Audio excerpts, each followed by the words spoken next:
Welcome to Beer and Baseball, a Myrtle Beach Pelicans production. I am your host, Adam Dellinger. But before we get to today's pod, here are a few housekeeping notes. First off, this is a new podcast, so the more you share, the more listeners we obtain. Where can you listen, you might ask?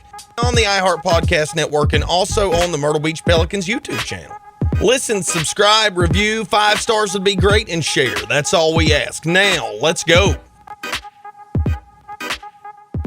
Welcome to Beer and Baseball. I am your semi-professional host, Adam Dellinger. We appreciate you checking us out. Again, we're zooming it up. So there's digital audio, and if I sound pixelated, and if anybody sounds pixelated, it's because we're practicing safe social distancing. All right, let's go ahead and get started. We've started every other podcast we've done up to this point with a kind of go around the room, everybody say who you are, and then what it is you do. And we don't have any real particular order that we have to go in. But, Brad, if you'd like to go first, man, go ahead. Yeah, sure. Get us started. Hello, everyone, listeners, watchers, admirers. My name is Brad Friedman. I am the social media marketing manager at Minor League Baseball HQ here in sunny St. Petersburg, Florida. Excited to be on and chat social today. And thank you, Brad. Appreciate that, dude. We'll come back to you and the weather that you're rocking down there here in a little bit as well. Casey, how are you? I'm good. Hi. I'm Casey McGaw. I am the social media coordinator for the Indianapolis Indians, the AAA affiliate of the Pittsburgh Pirates. This is my first podcast, so I'm really excited. Can't wait to talk about some sports and social. Perfect. And Chris? Hey, everybody. Chris Hagstrom-Jones of the South Bend Cubs in beautiful, snowy South Bend, Indiana. And I do have to say I am rocking a special brew today. I had to squeeze this in. It is a South Bend Cubs Crooked Catcher available at Four Winds Field and local breweries around here as well. So happy to participate and join in the Zoom call. Oh, man, fancy brew. I hear you, Chris. Drink like a champion today in South Bend, if you will. Abby, you want to go next? Yeah, sure. Abby Holman. I am the digital marketing manager for the Nashville Sounds here in Music City. And, yeah, just it's not snowing. It's not sunny here, so I don't really have much to add. Okay, so if we're going to do weather talk, it's kind of rancid in Myrtle Beach today, too. Just dreary and cloudy. I'll let my man Hunter, who's just down the street from me right now, talk about that, though, briefly, if you will. Hunter, what's up, my man? Hey, Adam. It's good to see you again, brother. I haven't seen you in a couple weeks here. Yeah, you're right. It is dreary and rainy and just not fun right now. It is definitely not beach weather, which was weird because it was like 65 degrees yesterday, and then it was like 85 the day before. And then it was like another 85 and another perfect day, But good day to be inside and social distance. Absolutely. And Hunter is winning the best social distancing COVID hair contest. He's rocking the John Rambo, but you can only see it if you're watching right now. This is going to be a really cool podcast because I've spent some time with Hunter and Kristen and Ryan with the Pelicans. And it seems to me that there has been a pretty drastic movement in the world of minor league baseball to get really crafty and clever with the way that you're doing promotions right now. I remember as a kid going to the local affiliate where I'm from. That would have been the Winston-Salem Spirits, Warthogs, now Dash.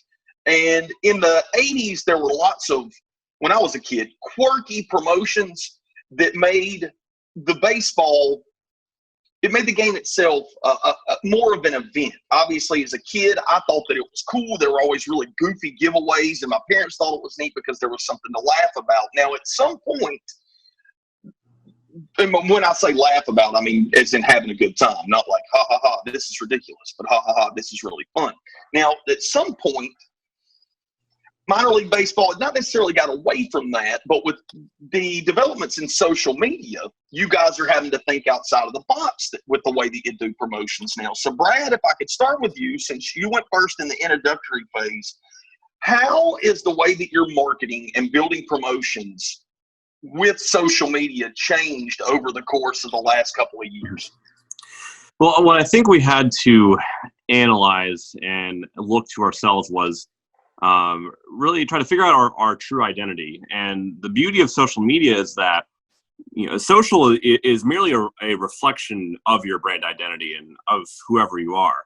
And the joy of getting to do that with minor league baseball is we have an identity of fun, of value to families and young people and people of all ages who want to come out and enjoy a great product.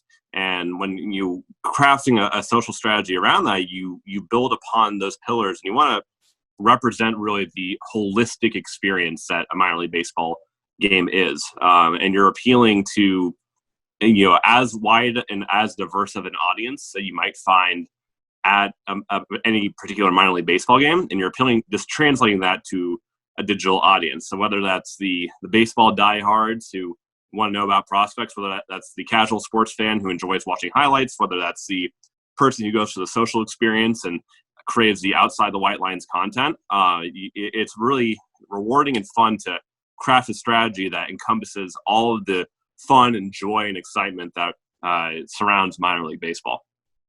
Brad, that's a great answer. And Casey, as a follow-up here, I would ask you something in a similar vein. So I've mentioned this on prior podcasts.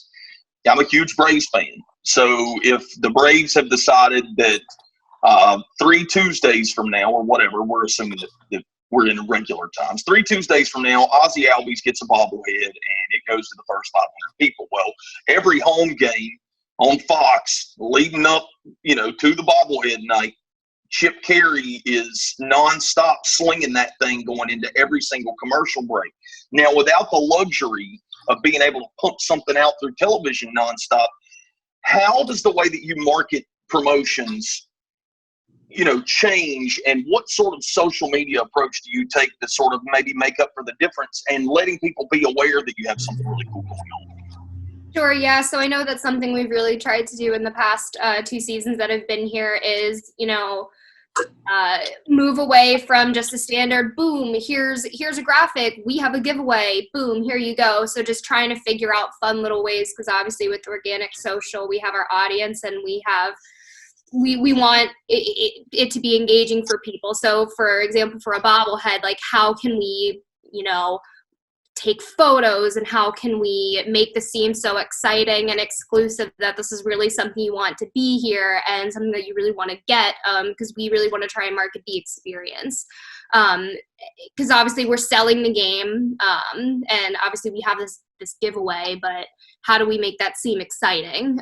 So last year, for example, on our prospects nights, we had prospects on t-shirts that we gave away. So we would intermix those with highlights and things about the players and make it more exciting for people. So not only were they watching these particular pieces of content, but they're like, oh yeah, this is a really cool prospect. This is a really cool, player. We want this piece of history and we want to be involved in this way. So it's just thinking out of the box with our creative team and seeing the best way we can really kind of pull people in, as opposed to just putting the product in front of them and being like, here you go, show up, thanks.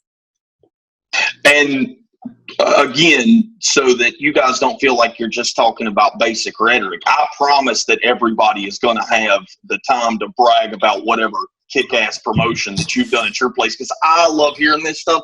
And don't be alarmed if I steal your really awesome promotional ideas for use on my radio show as well, because I think we can just share that kind of stuff across the board. Chris, Director of Media and Promotions there in South Bend, with the fancy beer. If you could hold that up again, what do you have? Absolutely. Crooked Catcher. It's the best way I can tell you it tastes. It's light.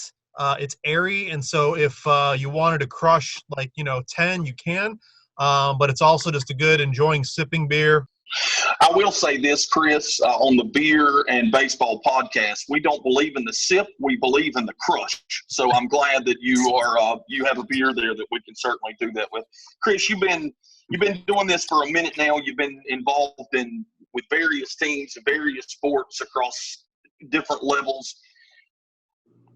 At what point did you realize that social media, to stay on that point, was going to become a viable and an incredibly meaningful way to promote your team? I think it kind of goes back to the start of webcasting, to be honest. When I was in college in early 2000 or mid 2000s, there was no ESPN3. The big thing was College Game Day, and those mid-major schools, when College Game Day came out, it was a huge thing, and that's how they got their exposure. Well, eventually webcasting came about, and people were able to put more of their games online, and you could see the people consuming that kind of data, that raw data, through the number of viewers you had, and that of course then lent itself to social media. And I kind of would say right around 2012, you really could start seeing that's where social media, that's where the media was going. It was going to be all online, social, online consumptions, and now you look at it, it's a $1 billion industry in itself, with all the different platforms that you have, and new platforms are rolling out every single day, and then you have your quick videos, and now obviously TikTok is the big thing that everybody's getting involved with.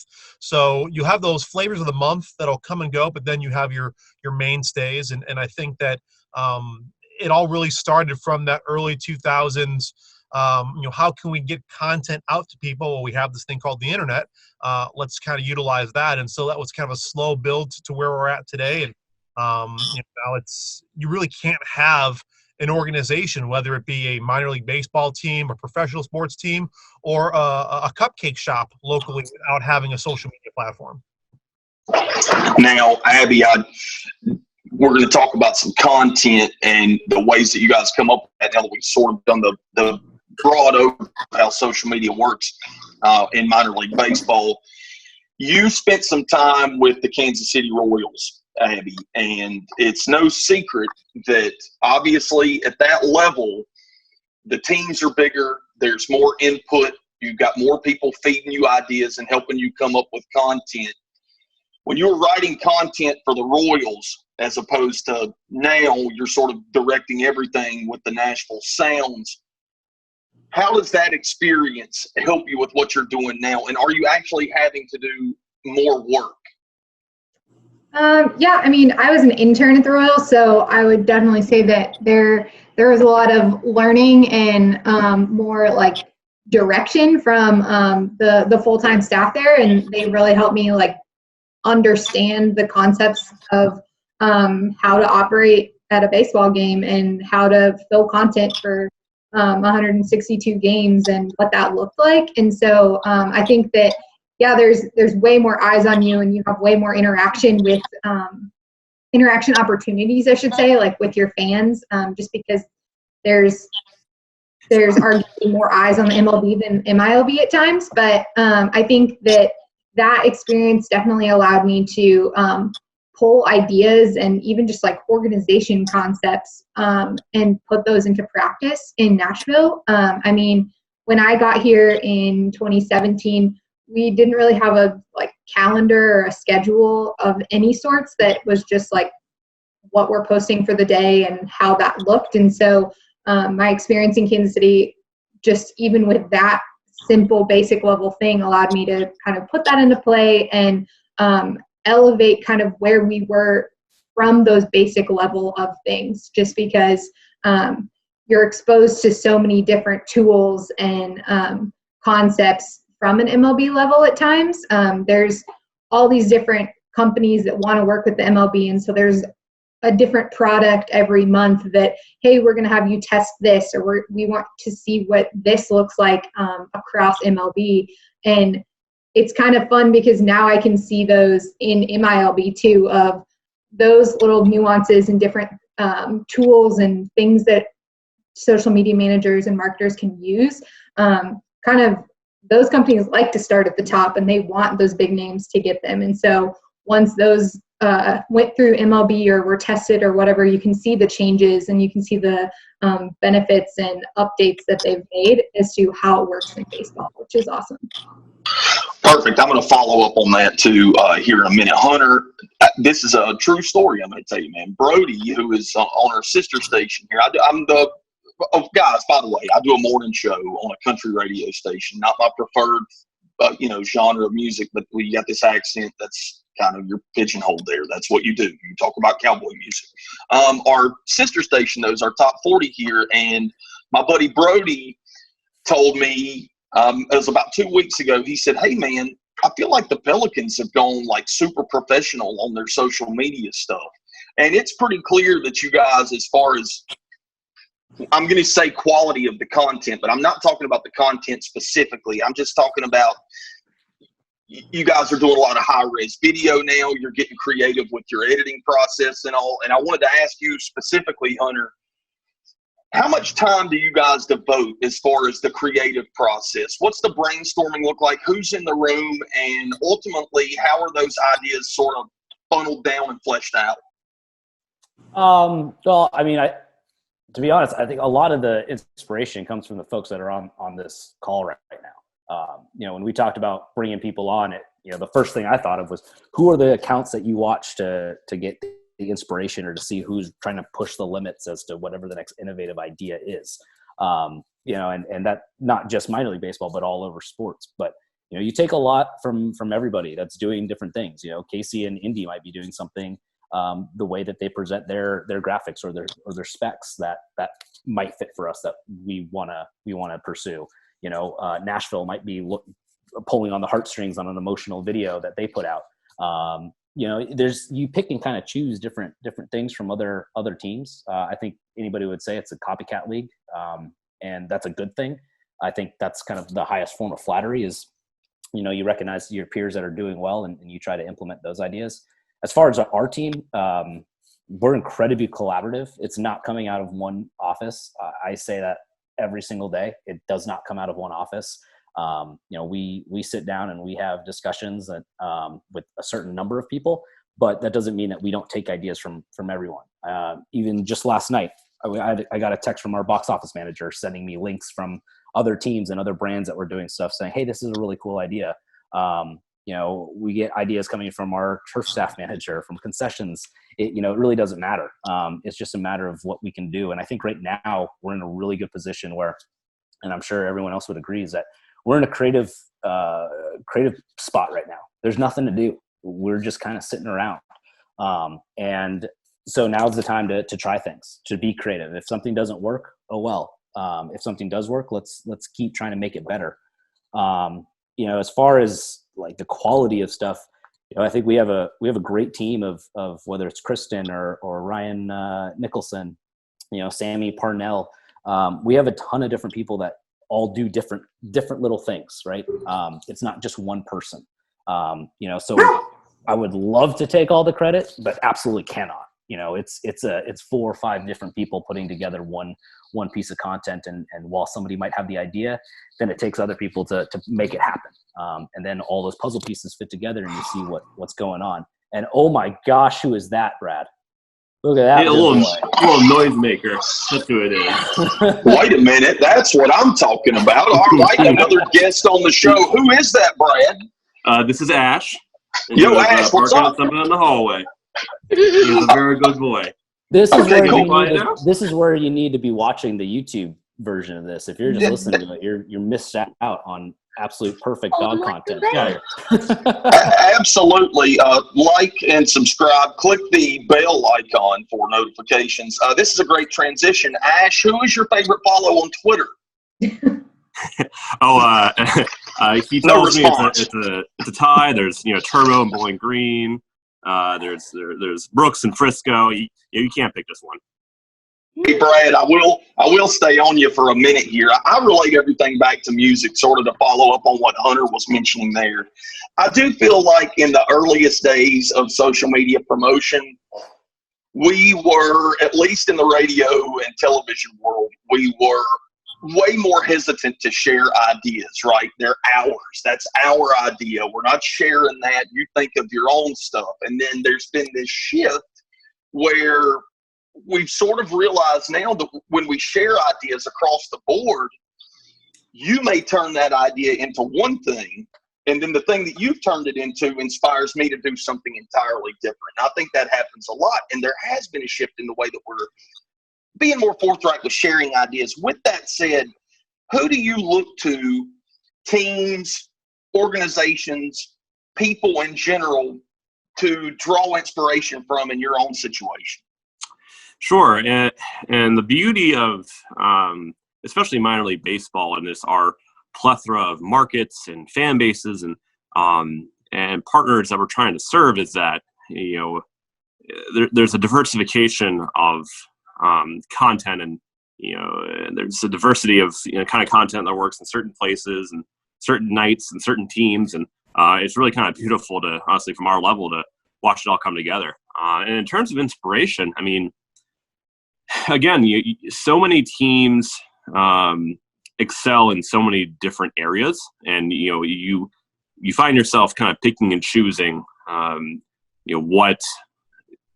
what really resonates with each team, and where you want to draw inspiration from. For example, I think the Colorado Rockies do an outstanding job of being extremely personable through their social media accounts. It's not easy to humanize a brand and humanize a team, an organization, but I think they do a masterful job and really connecting with fans and forming these really authentic relationships. And that's what social media is all about, is forming these relationships with fans and gaining their trust so that they can follow you and be fans and stay connected. I think you look at somebody like the Miami Dolphins when it comes to photography and just brand identity.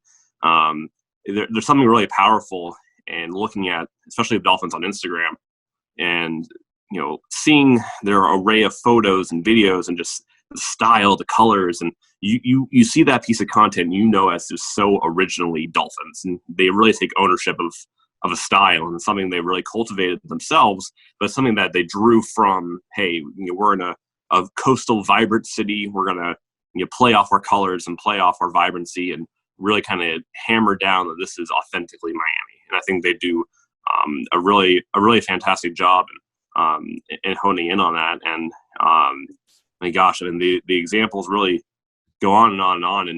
And as Hunter kind of touched on, especially a time like this, we are constantly pushing each other. We are cultivating a product out of thin air right now. Our bread and butter is, people in ballparks and action in ballparks, and the same goes for folks all across the sports industry right now. So it's really fun to just see teams push one another and out innovate, and hopefully we can keep this thing going for the duration of this crisis. Real quick, just piggyback off of that, Adam. Yeah, go ahead. Yeah, so Brad made a really good point, saying like looking at the Dolphins and looking at a different team in a different league.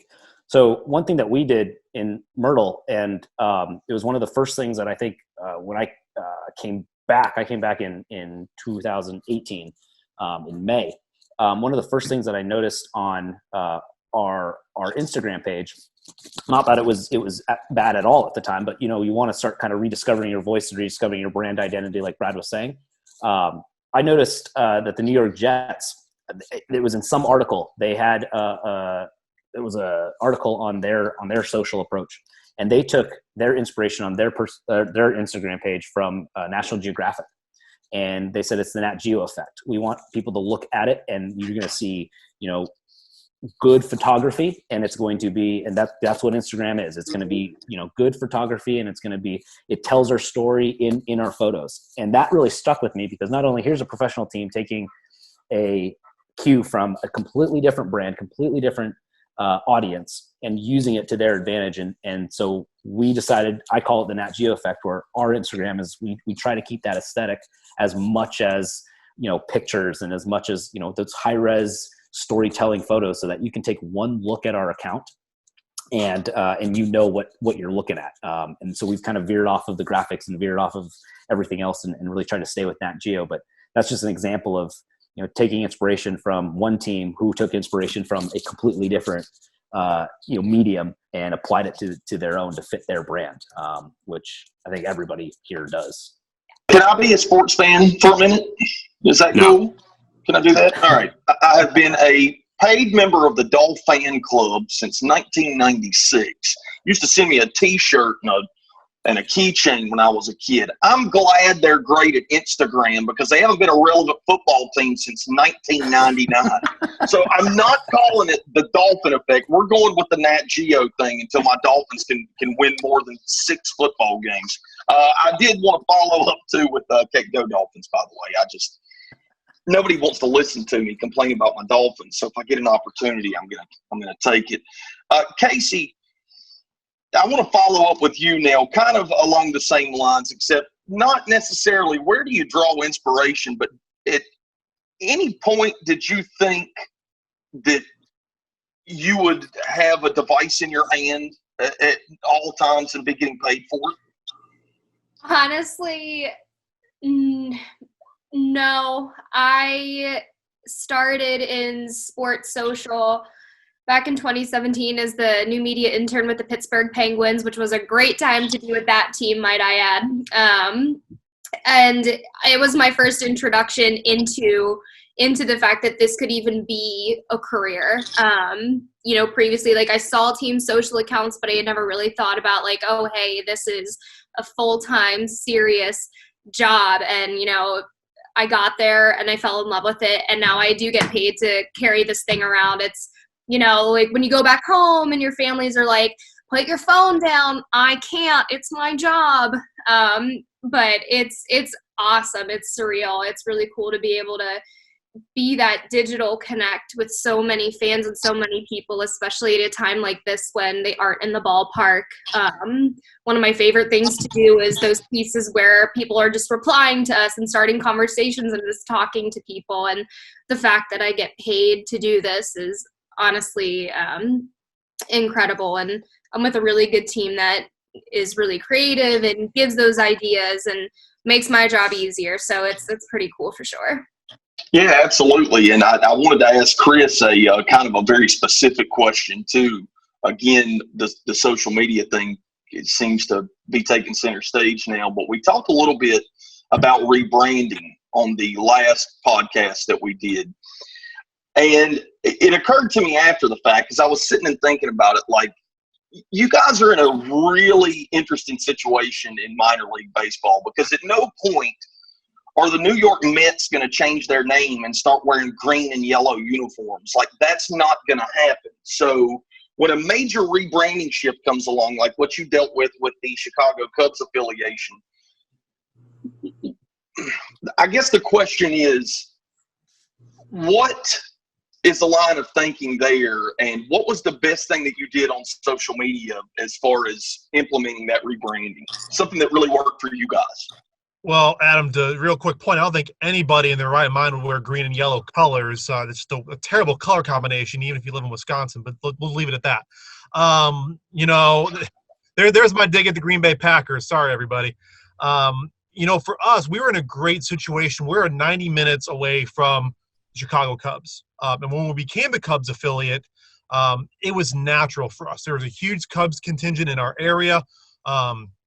We had, in all honesty, there were some folks that missed the Silverhawks moniker. For those that don't know the history, South Bend was home of the Studebaker plant. One of the cars they built was the Silverhawk, and that was what the brand identity was from 1994 to 2014 was the Silverhawks. But for us, it just made sense to build that Cubs connection. And we get a lot of people talking about our logo. When we first switched affiliations, we tried to build that Studebaker look into our primary logo. But then we had a secondary logo that we wanted to create that was, again, Cubs-centric, Bears-centric. And when we went through, I want to say, 20 different variations of the bear head that you see now, and we finally settled on one that mixed what we were looking for from a bear that's determined, that wants to win, with the Cubs color scheme. And we had, for a while, a lot of people were saying, we love your Cubs logo, your Cubs bear, more than the Chicago Cubs bear, because that's obviously iconic and classic. But with ours, it was something new and something that gave a little grit to an older theme. So be able to hear that logo, view that logo, that was fantastic for us. We had a lot of shares, a lot of engagement, people commenting on the logo itself and the rebrand. And like you were mentioning too about, some teams aren't just going to change their color scheme and change their logo. Minor League Baseball lends itself so much to keeping your primary identity, but now you're seeing a lot, and you may have a follow-up question on this later, Adam, about other teams that are doing secondary identities, whether you're the Bunghammers or the Copa de la División, and we're going with that new initiative as well. There's so many sub-identities that you can do too. I think my favorite might be the Udder Tuggers out of Wisconsin. They're in our league. I love the logo, and I love the concept behind it. But you can just do so many different things now with your primary identity versus your secondary identity. And Adam, The Udder Tuggers should have won a golden bobblehead for something. That was a really good one. That was a really good rebrand. I love that. Well, the Udder Tuggers, it's fantastic.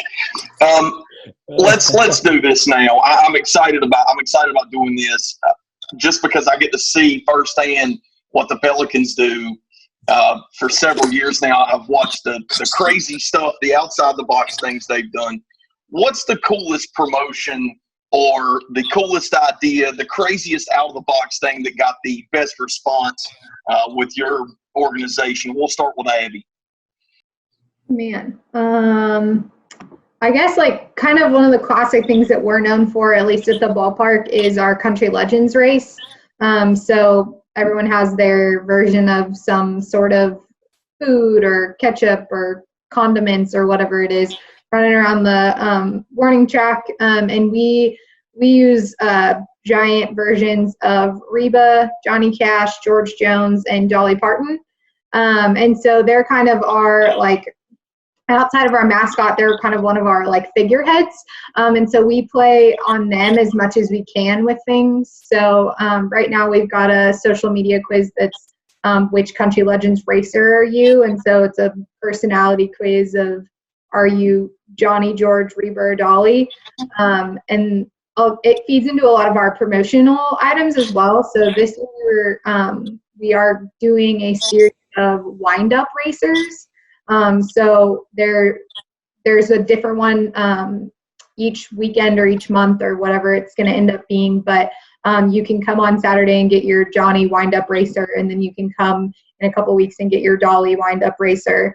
And so they're just a really fun way that we kind of keep connected with Nashville as well, since it is such a music town, and we have a lot of tourists and we have a lot of people that just kind of want to come see our ballpark, since it's such a travel destination in general. And so we like to play a lot on our music background and the city around us, because that's what draws a lot of people to our ballpark rather than just the baseball itself. Go to the true Udder Tugger next. I've actually rebranded a human. That's Hunter up top here. Hunter, I love a bunch of the Pelicans ideas. I have one in mind that's my favorite promotion, sort of outside the box thing that you guys have done. I can share that later though. What's your favorite thing you've been a part of?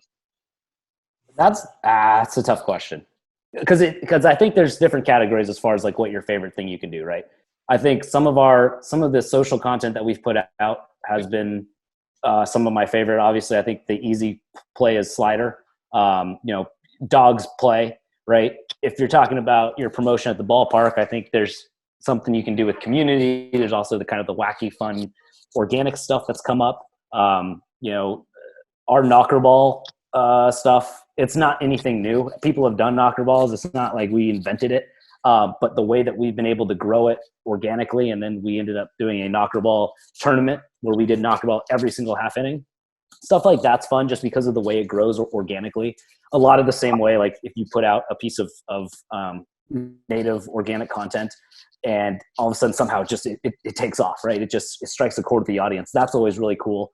Obviously the Derby Eve, kind of putting two horses on a track in the middle of a game and have them racing is banana land. But then you've also got the stuff that strikes a chord with the community, like a deaf awareness night. That's the things that directly impacted a family in our community. It directly impacted a group of people. And again, we talked about collaboration a little bit earlier. That took a lot of help from a lot of different people within and outside of our organization to pull off. And it also created some really cool content that could go out on social to spread that messaging. So it's tough to pick just one. I think each one is special in its own way, and you can silo them depending on what category they fall into. Right, and I did want to follow up too. We can work outside the realms of baseball season. Also, I want to show you guys something real quick. In the corner of my office, I know this is weird. It's really awkward right now, but Hunter, be familiar with this. This is the Hurricane Florence benefit concert, a plaque that we got when Hurricane Florence devastated the Grand Strand. That's what we call our particular area of the coast of South Carolina here. All the folks, obviously there has to be approval from, as far as stadium stuff and all that, but we held a concert out of season, and all the proceeds went to help folks right here locally. So yeah, if you guys want to share, I love the goofy stuff, like the derby stuff, like when you're racing horses at the baseball stadium. To me, that's killer. It also helps you got a jockey like on part-time staff over there. That doesn't hurt anything either. But yeah, if you guys want to share some of that community stuff too, I love that, because I don't think that it's top of mind for as many people as we'd like to think about how much minor league baseball, and you guys in particular, work to give back to the community. Chris, if you want to follow up with that, you can. Feel free, man. So on the community relations aspect, I think a lot of teams have done this or a variation of this, but a home run for life, where you work with a children's hospital and you have a patient who has an illness or a terminal illness, and they get to run the bases. And it's different than kids running the bases after the game. The physical game stops in the middle of the game. For us, it's the third inning, and both teams will line up on the field on their first and third base lines. And we'll kind of go through the story of the person we're recognizing, and they get to run the bases, high-fiving every player, the umpires, the mascots.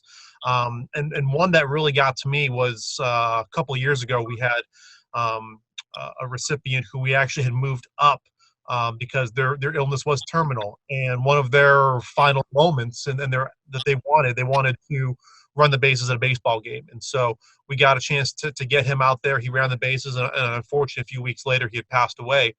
But the impact that we can have as an organization, as a not just a brand, but as a people, and to give back to those who are less fortunate, who don't have the same opportunities as everybody else, or those that have very limited time with us, to give them a moment, to give them that special, I can't believe this is happening, to bring attention to things is amazing of what we can do and touch people's lives. And part of that as well is a donation aspect and trying to raise money for different charities, whether it's the Children's Hospital. Right now, a lot of us are trying to raise money for food banks and various like that. That's the power of minor league baseball, is we can give back so much to a community, whether it's hurricane relief, COVID-19 related donations. That's I think the most special thing that we can do, not just in South Bend, but as a organization in general, is just to give back to the community that gives us so much during in and out of season. To follow up with that, obviously the NFL and Major League Baseball and the NBA and the NHL and NASCAR and all these massive, all these massive brands, they have this huge media reach, and they have a significant impact on what are mostly considered greater metropolitan areas.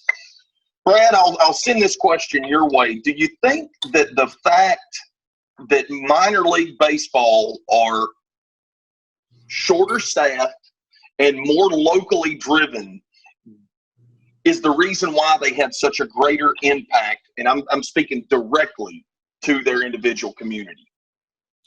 Sure, absolutely. I think one of the many perks and advantages we have is just our access. Access to athletes, access to ballparks, and in so many cases, our minor league teams and parks serve communities that might not otherwise be served or might not otherwise have as many viable, live entertainment options. I mean, we see ourselves as really the front porch of the community. We are a communal gathering place, and especially in colder weather markets, it's a place to gather during the warm months and be safe, be secure, be happy. And we take a ton of pride in serving this product and granting access to baseball to people who might not be able to attain otherwise. And that goes for physical access to a ballpark. That goes for pricing and the cost of entry to even get in. The access is really the pillar of what drives our business forward. it's 160 teams strong, and a lot of communities where a major league affiliate or other major entertainment options are hours away, are inaccessible. And that's the backbone. What you just described is the backbone of what minor league baseball is. And we're really proud to just be that pillar of community gathering, good times, and in so many communities across North America. Brad, to jump in real quick on that, can you talk about too it's not just the community itself, but there's then the different groups in the community, whether it's with COPA or Pride, or we're able to serve all those different communities, right? Absolutely. And I mean, we operate under the credo that minor league baseball is quite literally for everybody, regardless of how much you know about the game, regardless of your sexual orientation, your religion, your ethnicity, the language you speak. You can come to a minor league baseball game and enjoy and feel welcomed. Ben Pereira with the diversity and inclusion department here, he didn't coin the term, but he mentioned it, that it's one thing to be invited to the party, but it's another thing to be asked to dance. What we strive for is not just tolerance of the diversity within our communities, but celebration. I mean, Copa de la Diversión is it's celebrating the Latinx communities that support our teams and support our game and contribute, both fans and players. And it's not just pandering. It's not just checking a box. I mean, that's so often that community drives the economies and well-being and really the soul of so many of our communities. The same goes for the LGBTQ plus communities. I mean, that's with MILB Pride. That's not just checking a box. That's saying, hey, you are safe here, you are welcome here, you are celebrated here, and you are loved here. And when we launch initiatives like this, MILB Pride, our disability inclusion campaign that we're hoping to launch here soon. It's about celebrating the diversity that makes our communities go forward, and the contributions of such a wide variety of people that make our communities so special, and in turn support our teams. When it comes to go ahead. capturing that content, and this is probably a question for Abby and Casey, when it comes to capturing that kind of content, right? Like Brad just said, we have these different activities that we do in different initiatives. And I know every team activates it differently. But when it comes to capturing that content, packaging that content, and putting it back out, ultimately, because that is what our jobs are, it's to spread that messaging. Is there an added sense of, an added sense of pressure or responsibility to get it right? Because this is more than just, pull out the phone and capture the in the moment kind of moment, for lack of a better term. It's pushing that messaging and really, spreading the good word, so to speak. Yeah, it's definitely, I mean, I know for us, community is the center of everything we do, both in season, like our theme nights and our specialty jerseys, for example, all those get auctioned off for different charities. We just started our own charity, Indianapolis Indians Charities. Even now, with everything going on, our sole purpose really is to kind of show that we're still here for the community. We recently raised $20,000 for a local food bank through merch sales. So making sure we're sending those messages out to people. Obviously, you want it to be good and sound good, and it is a lot of pressure because you are that digital voice and you are how people who aren't physically at the ballpark are consuming it. So I know for us, when it comes to actual creative pieces of content, we have weekly, sometimes daily marketing meetings where we talk through these ideas and we go through like, hey, this is how, we think this would look good. We love to plan things, making sure that we're in the best place to capture that content and the best place to, if it's something where we're talking about a message before, like how would this look best?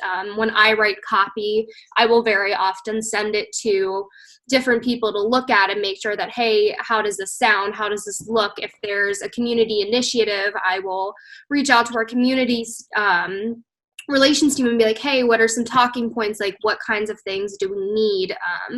Because, there's often a pressure to be the first and to just get things out quickly on social. And we want to be more thoughtful than that.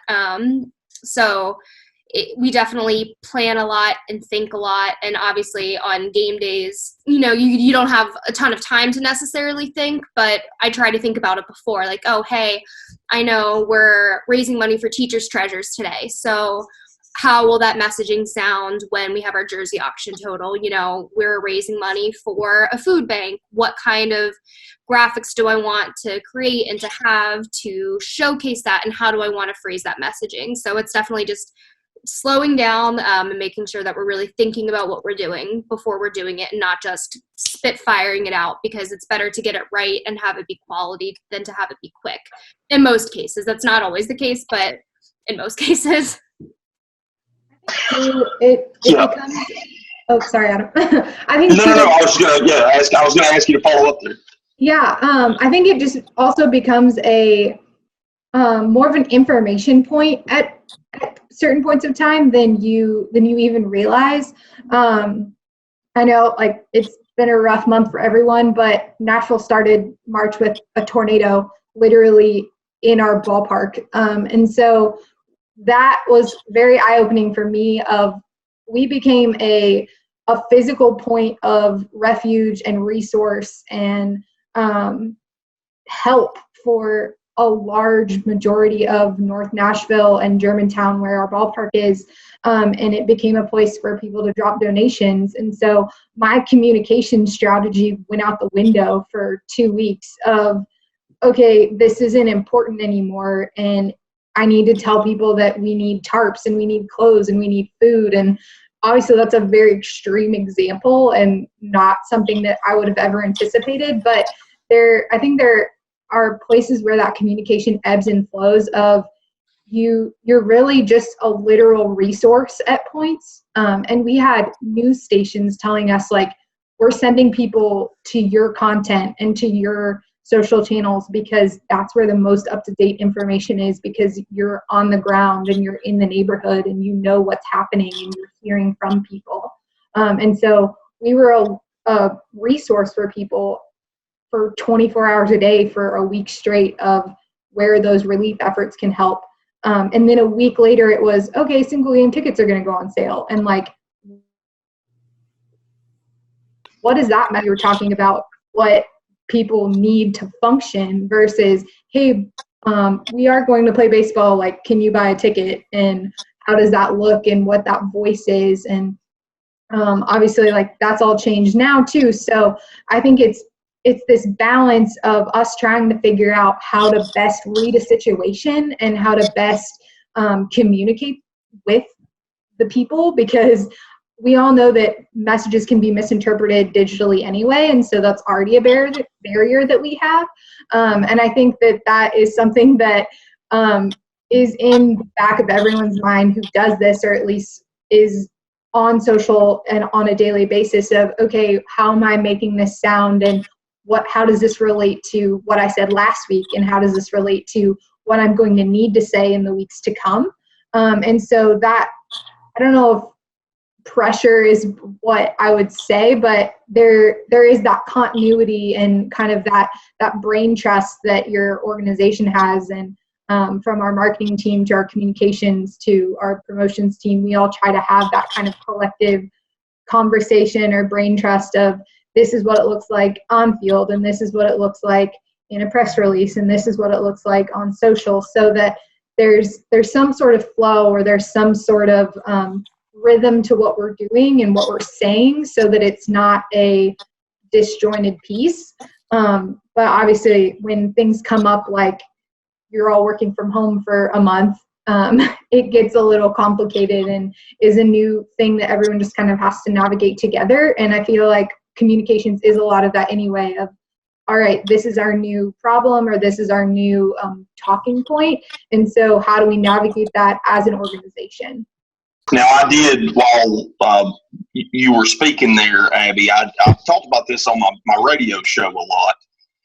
And there were a lot of people that were dealing with real world personal, whether it was a natural disaster like the tornadoes there in Nashville, or somebody had a heart condition, or somebody's relative needs dialysis every day. Before COVID-19 took over our news cycle, there were real life events that were happening to everyday people. And then all of a sudden, America's and the world's focus has shifted over to this one individual thing. And it's like all that other stuff is out of sight, out of mind. With that said, I wanted to ask how the recovery efforts are going in Nashville and how are the people in town? Yeah,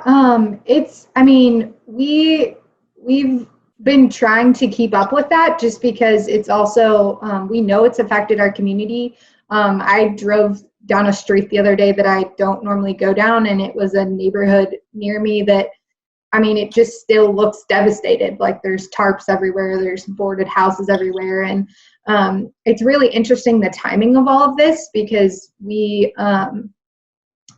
you almost can't really help anymore because everyone's scared to leave their house. And so we've been trying to still kind of keep up with the volunteer efforts that we've seen posted. And there's an organization in Nashville that was kind of the spot to go of sign up to help here or show up at this place. And so we were talking about kind of how we're the cornerstone of the community, and that's kind of how we've taken that role, is being present and being able to be a resource for people for things outside of baseball, especially when those life events happen. So whether that's pointing people to a food drive or it's pointing them to a neighborhood cleanup where people need help putting in tarps or boarding up windows and that kind of thing.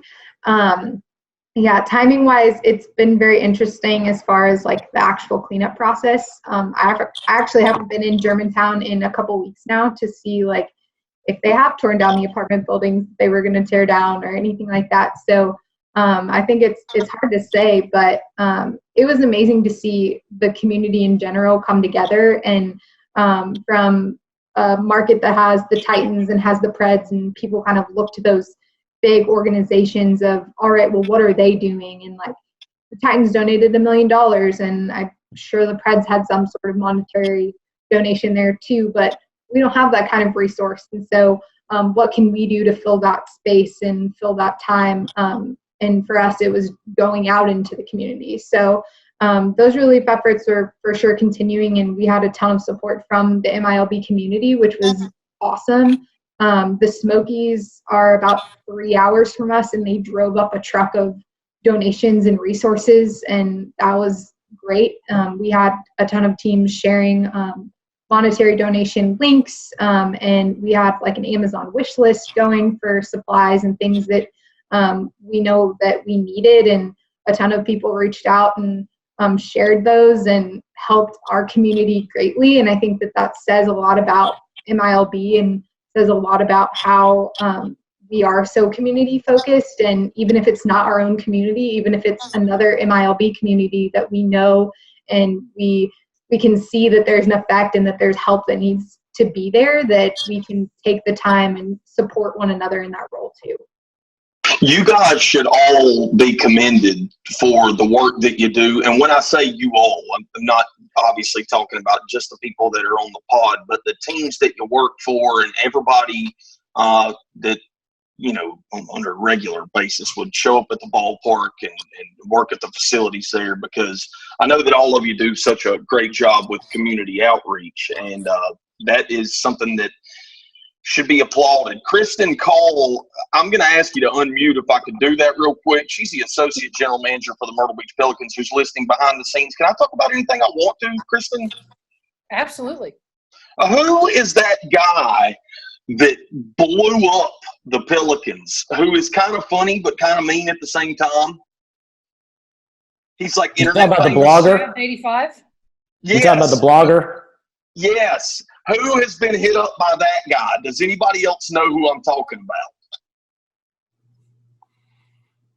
None of you have?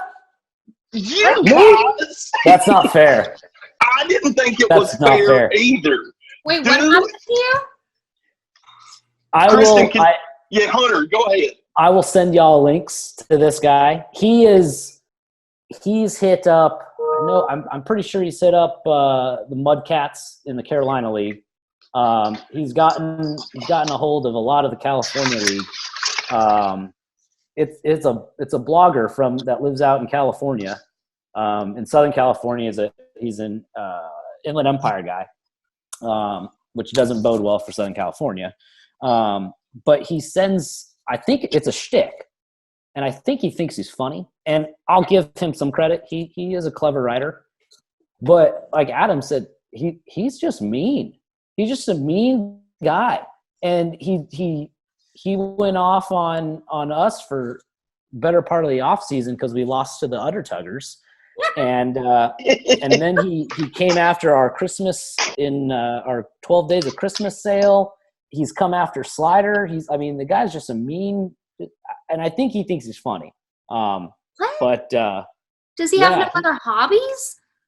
He's a baseball guy. He goes around to different baseball teams, and he's out in spring training. He's out at the Mexican leagues. He's at different minor leagues.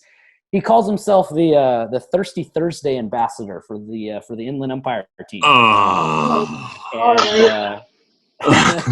If I could speak to this for just a moment, in all fairness, okay, Hunter, he is mean, but I hope that he comes to each of your ballparks, because if you guys read this blog, why would you wish that? I hope so too, Adam. I hope he comes out here. I do. Because I'm telling you, when you read these blogs, you're going to lose it. It's some of the funniest stuff I've ever read, like personal attacks at Ryan Moore, the GM for the Pelicans. Look, I love Ryan, and he is a friend of mine, and nothing is funnier to me than some random from Southern California blowing up my friend.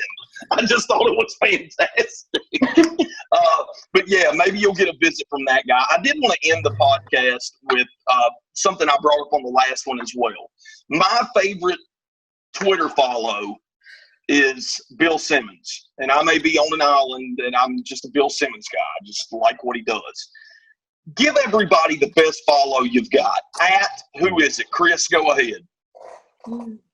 Oh, wow. Put me on the spot here. I've got to say, I'm going to take the minor league route here. I love what Durham does, the Durham Bulls. They're fantastic in the community. They're fantastic on social media. Their content is phenomenal. I would say if I had to pick just one, I would say they're a great follow. I will sidestep this and go one more. I love mostly because they were kind of on the forefront of it, what the Chicago Cubs have done with their social voice. They had changed a lot. They were kind of on the ground floor of what it meant to do Twitter and be that friendly voice. And so those are probably my two big follows. You're cheating, Hunter. Everybody's cheating, which is fine. Chris got blasted. Right. I blasted Chris. I'm like, here comes an unknown question that you don't have the answer to. Now go, Hunter. You've had some time to dig through the phone over there. Who do I need to I'm with Chris. There's a lot of good people putting out a lot of good things. Great stalling tactic, Hunter. He's stalling big time. So we hooked up with these guys when I was with the Erie Seawolves a couple years ago. It's a UK based baseball podcast. It's called Bat Flips and Nerds, at @batflips_nerds. I know we're on our podcast here, but I'm going to give these guys a shout out. They have gone from obscurity. I had never heard of them when I got onto them a couple years ago. They had reached out about something, and we took the ball and ran with it with them, but they have, their podcast is pretty good. They put out some really good content, and what I like about them is that they do it for the UK based audience, the baseball fans out in the UK, and the guys that there's 3 or 4 of those core guys out there that they work their tails off to put out baseball content as much as they can. And again, all UK based. They set up watch parties. They set up different fan accounts and stuff for different teams. I think they do a great job. John Boy, he has gone like this in the last few weeks or a few months, I should say. John Boy Media has done a great job. I think his breakdowns are absolutely hysterical. I thought the XFL they were one of my favorite follows. I'm RIP to the XFL, but that That Twitter account was incredible. Bailey Carlin, who runs it, I follow him now, and that guy's unbelievable. Brad, that's a guy we need to have talk to minor league teams. That guy was pretty fantastic. But yeah, you can't pick a single one. I think there's a ton of good content out there. I think South Bend, Indy, Nashville, and at MILB all do a great job too for, not to blow smoke up anybody's butts here or anything. Hey guys, pretty sure Hunter just pulled open Twitter, went through the first 5 tweets in the feed. There's just like no doubt in my mind. That's exactly what happened right there. Abby, who do I need to be following? I mean, purely like I love to look at graphics and just visuals from other people. Shout out to Sam Lutz, who is an awesome photographer for the Royals and the Chiefs. I worked with him when I was an intern there, and I always love to see what he's doing and what he's shooting. I know it's like a generic account, but like Trenches, I look at Trenches stuff all the time just for my own personal knowledge and like to look at what other people are doing that's cool. And that's just like my visual nature, but those are for sure a couple of my favorites if I'm picking a person. Hey, no, listen, I love it. I just think that this is great because earlier the thing was, my job's drastically different than the jobs that you guys do, but at the same time, I'm thinking of giveaways, promotions, bits that I'm doing on the air, and the more information we have access to and great social media follows, the more that we can share. Casey, who's your favorite follow? Oh, man. So from a baseball perspective, I really like the Rockies as an obvious choice. I really like the Phillies because they have a great balance of like a fun voice, but also kind of that informative baseball content. The Red Sox do an incredible job. From an overall perspective, and maybe I'm biased, the Pittsburgh Penguins accounts, they creatively are very cohesive, so they're fun to look at, but then also their tone and their coverage is great. And then from a personal perspective, I stalk that SM Sports hashtag obsessively because that's where, from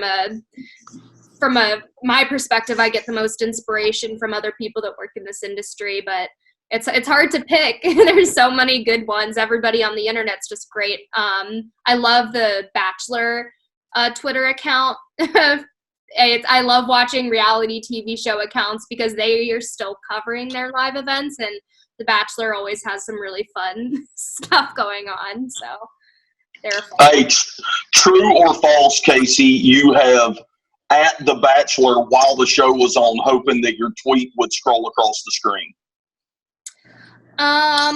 Yes, I've had, not to brag, humble brag here, but I have had 2 tweets blow up whilst watching The Bachelor. Both of them involved Baby Yoda memes, but listen, I just know my audience and the hashtags, and I credit a meme loving culture, but it's a good time. It's thrilling.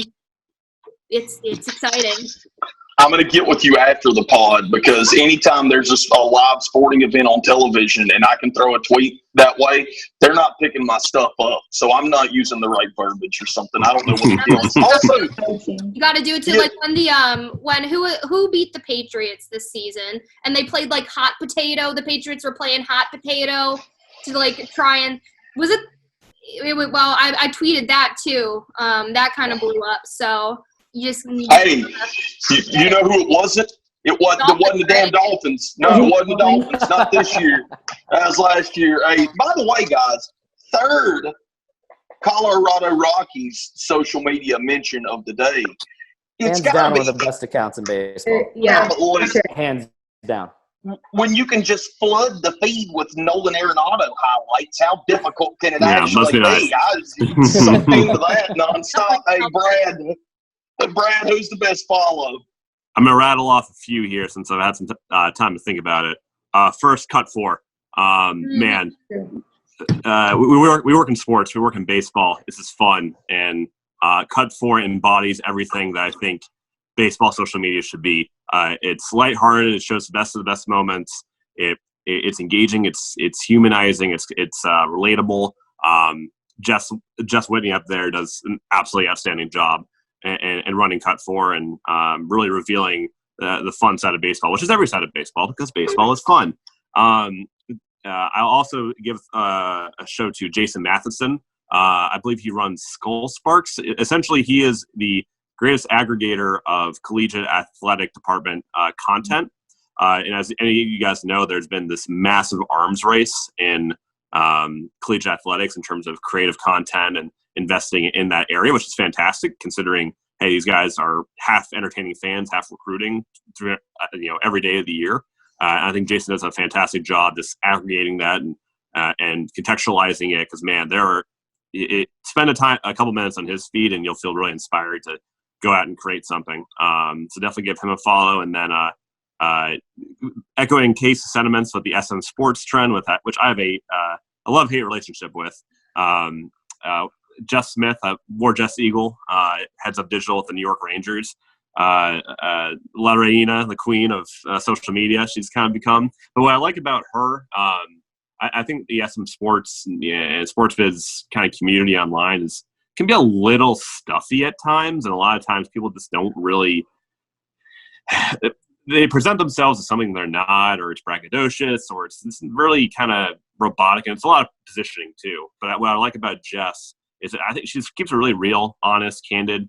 Sparks a lot of really good, meaningful, insightful conversations. I mean, I love just going through her call to action posts and seeing the responses across the industry, and definitely garnered a lot of good feedback and inspiration just by following her.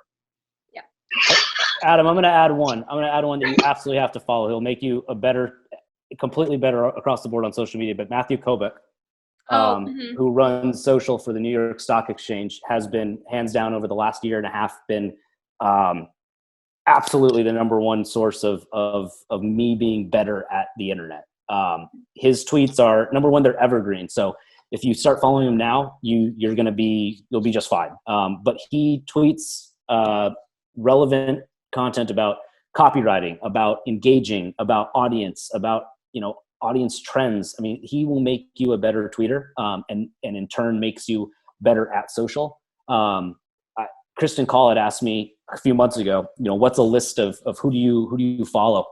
And I put together this big list of different teams and stuff. But then I also included personalities like, Jess Smith and Matthew and Jack Appleby, who also is one of those guys who they're not in sports, but they're digital media marketers and they're social media marketers. And they are growing their audience to make other people better. Matthew does Instagram lives, happy hours, and every single guest that he's had on, whether I knew them or not, I've ended up following them. And to kind of put it in baseball terms, it's like watching, David Ortiz and Alex Rodriguez talk baseball for free. And they're talking about hitting, or they're talking about philosophy or skills. Matthew Kovac is hands down been one of the best follows that I've had in the last year and a half. And I'm sure I've seen a lot of these folks here, pop up in the timeline with liking his tweets and following his stuff as well. Yo, guys, I want to tell y'all something. That's all fantastic. And thanks for coming back in there, Hunter. I think that's a great note to end on, and an important note as well. It's okay to look outside of the box. Folks that do different things than maybe what we do, their strategies can still be bent and implemented in a way that we can make those work. I want to thank all you guys. That's a whole lot of information, and I feel like I'm going to go back and listen to this because it can help me in what I do here with the radio stations in Myrtle Beach. So again, thank you so much. Chris, I want to thank you. You have given me the brand new closing line for the podcast, because I've been trying to think, how can I get out of these podcasts and end them? And you inspired me earlier. Are you ready? Here it goes. This has been Beer and Baseball. Thank you so much for listening. And remember, crush them if you got them. What do you guys think? For real. Crush them if you got them. Hey, we'll bring to that. For real though, everybody stay safe, and I hope that we have baseball right around the corner. I will be, whenever opening day is here in Myrtle Beach, I will have a seat, and I can't wait to be there. Best of luck to you guys. Stay safe, and I hope to talk soon, okay? Take care, guys. Thank you so much. For more beer and baseball, subscribe to our podcast and the Myrtle Beach Pelicans YouTube channel. You can also follow the Myrtle Beach Pelicans on Twitter, Instagram, Facebook, and TikTok. Until next time, cheers.